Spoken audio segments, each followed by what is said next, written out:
bienvenido a Sanidad para el Alma.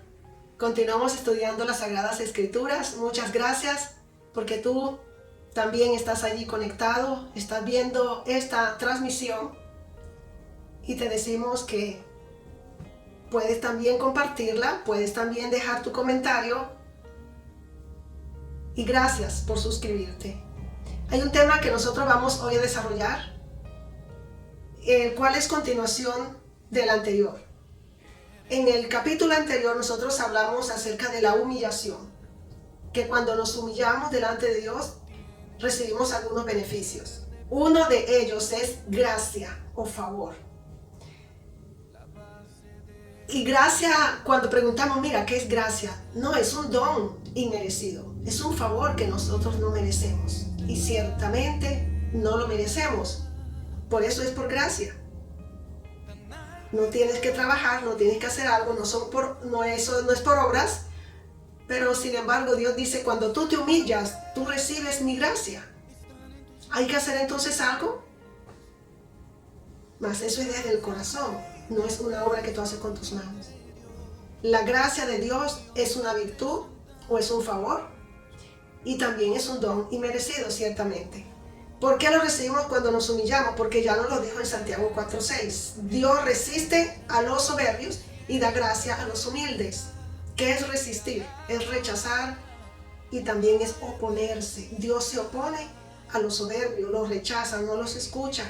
Pero al que se humilla, Dios le da gracia. La gracia, dice en Juan 1:17, que la gracia y la verdad vinieron por medio de nuestro Señor Jesucristo, y que el Verbo, la palabra de Dios, se hizo carne y habitó entre nosotros y vimos su gloria, gloria como del unigénito del Padre, lleno de gracia y de verdad. Juan 1:14. Jesús estaba lleno de gracia, por eso puede darla. La gracia vino con Jesús. La gracia, que es un don o un favor, lo recibimos por medio de Jesucristo. El que tiene toda la gracia puede darla y no le va a faltar. Ahora, Él fue lleno de gracia, pero Él fue creciendo también en gracia. A medida que crecía en estatura, dice Lucas 2:52. Jesús crecía en sabiduría y en estatura y en gracia para con Dios y los hombres, porque era hombre 100% y como hombre crecía en gracia. Entonces nosotros también debemos crecer. Segunda de Pedro 3:18. Antes bien, creced en la gracia y el conocimiento de nuestro Señor y Salvador Jesucristo. A Él sea gloria, ahora y hasta el día de la eternidad. Amén. El Señor nos manda a crecer. La gracia que nos es dada debe crecer en nosotros. Eso a mí me dice algo, que yo debo humillarme cada día más para poder recibir la gracia de Dios. Cada día debo vivir humillada delante de Dios para recibirla. Y la gracia de Dios también son cualidades que nos hacen ser diferentes, nos hacen ser agradables. Es un atractivo diferente al atractivo físico. No tiene nada que ver con mi aspecto natural o mi belleza externa. Y te lo voy a ilustrar con un testimonio de nuestra hermana Margarita Manrique, una hermana que vive en Bucaramanga, Colombia. En el año 2021, la hermana Margarita me contó una experiencia y lo voy a leer textualmente. Ella la vivió en el año 2019, donde le pidió al Espíritu Santo que le mostrara cómo es la gracia de Dios. Y le dijo, Espíritu Santo, hazme entender cómo es esa gracia que tú le das a las personas para que nos vean diferentes, para que nosotros tengamos algo especial que transmitir a los demás, aunque nosotros mismos no nos damos cuenta. Entonces, en cierta ocasión que salió de la iglesia, siendo de día, ella iba caminando en dirección a su casa y se disponía a cruzar la calle, cuando vio un ternerito, un becerro, y se dijo a sí misma, ¿cómo así?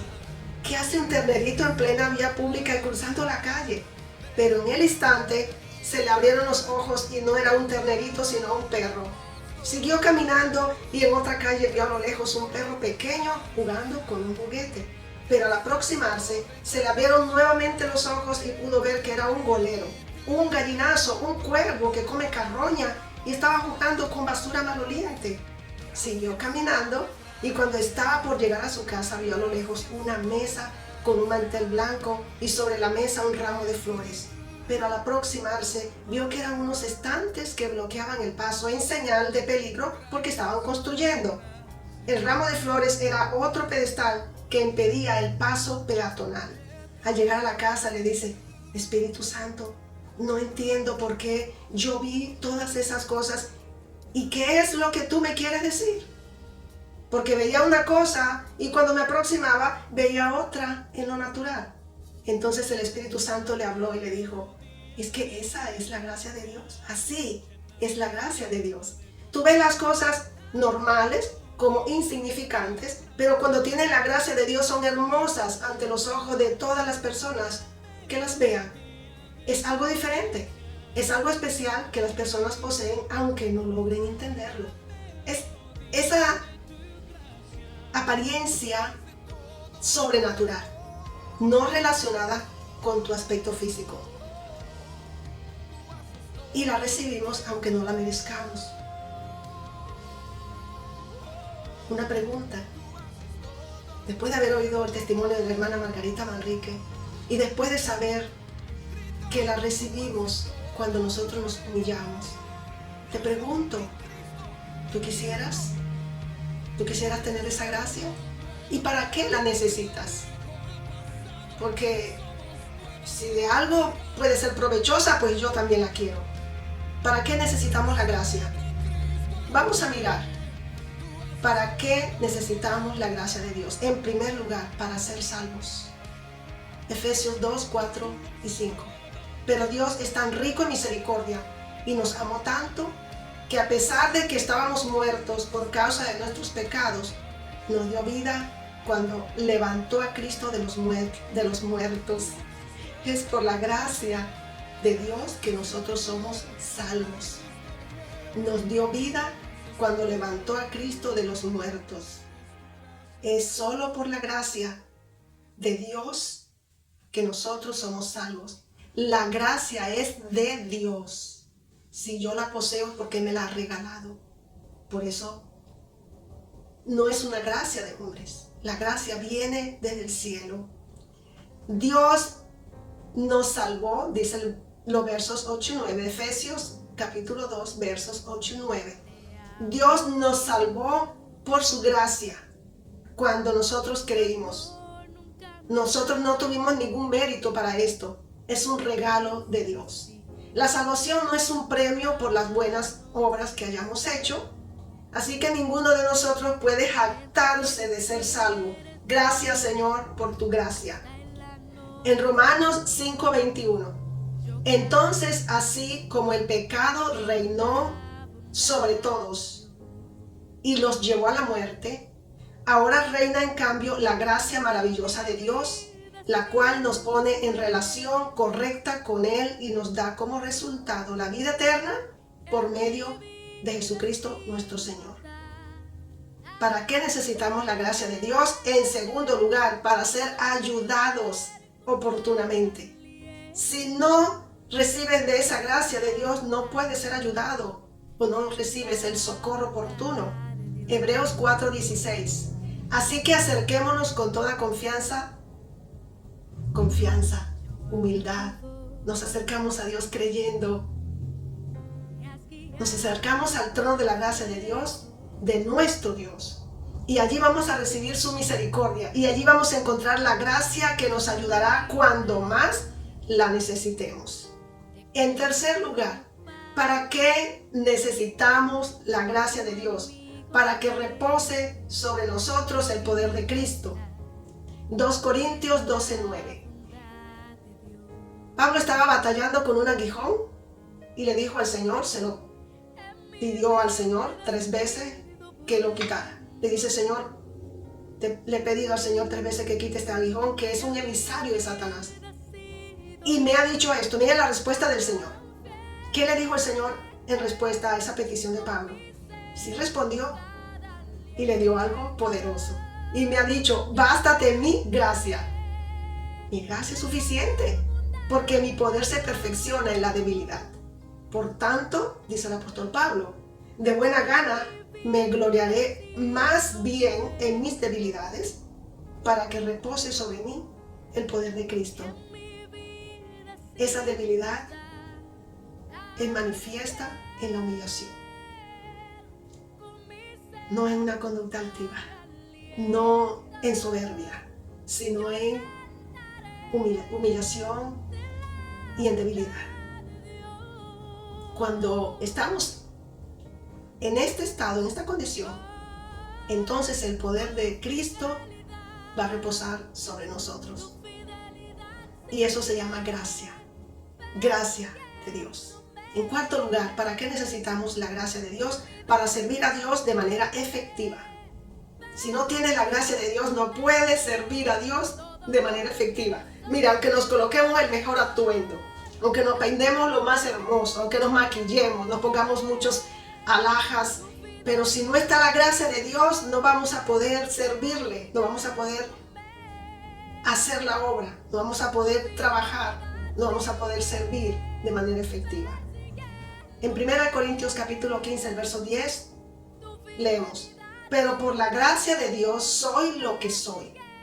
Dice el apóstol Pablo, no es por mis títulos, no porque yo haya sido muy estudiado, sino por la gracia de Dios soy lo que soy. Y su gracia no ha sido en vano para conmigo. Antes he trabajado más que todos ellos, pero no yo, sino la gracia de Dios conmigo. Alabado sea Dios. En quinto lugar, vamos a mirar para qué necesitamos la gracia de Dios. Para abundar en buenas obras. 2 Corintios capítulo 9, versos 8 y 9. Y poderoso es Dios para hacer que abunde en vosotros toda gracia. Hay diferentes gracias. Algunos que tienen gracia para tocar un instrumento, para cantar. Algunos tienen gracia para dirigirse al público, para dirigir un servicio, para invitar, para recibir a las personas a la entrada del templo. Esa es la gracia, es la multiforme gracia de Dios. Poderoso es Dios para hacer que abunde en vosotros toda gracia, a fin de que teniendo siempre en todas las cosas todo lo suficiente, abundéis para toda buena obra, como está escrito, repartió, dio a los pobres, su justicia permanece para siempre. Bienvenida la gracia de Dios. La gracia de Dios, que podamos nosotros hallar gracia ante los ojos de Dios también y ante los hombres, así como María. Oro que tú halles gracia delante de Dios y delante de los hombres. Oro que tu corazón se humille delante de Dios para que aquellos que están afuera, los que no conocen a Cristo, puedan ver en ti el reflejo del Señor, porque Él es lleno de gracia y la recibimos cuando nos humillamos. Que Dios te bendiga y gracias por continuar acompañándonos en las transmisiones, en las publicaciones. Gracias por compartir estas enseñanzas, gracias por suscribirte, y quisiera también conocer alguna experiencia que tú hayas tenido y tus opiniones acerca del tema de la gracia. ¿Cómo se ha manifestado la gracia de Dios en tu vida? Que Dios te bendiga.